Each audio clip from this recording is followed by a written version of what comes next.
శ్రీకృష్ణ పరమాత్మనే నమః.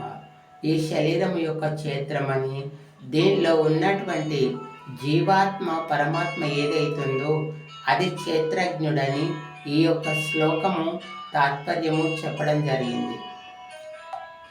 అధ్యాత్మ జ్ఞాన నిత్యత్వం తత్వజ్ఞానార్థదర్శనం ఏతద్యో జ్ఞానమితి ప్రోతం అజ్ఞానం యదతో యదః.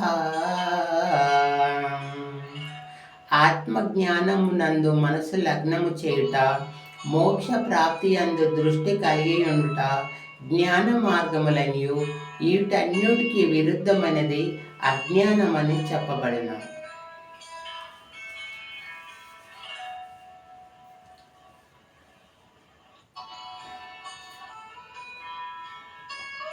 ఆత్మజ్ఞానమునందు మనసు లగ్నము చేయుట, మోక్ష ప్రాప్తి అందు దృష్టి కలిగి ఉంట జ్ఞాన మార్గమనియు వీటన్నిటికీ కార్యకారణ కర్తృత్వే హేతు ప్రకృతిరుచ్యతే పురుష సుఖ దుఃఖానాం భోతృత్వే హేతురుచ్యతే. ప్రకృతిని మాయా అని అందురు, అది శరీర సుఖదుఖాదులను తెలియజేయును.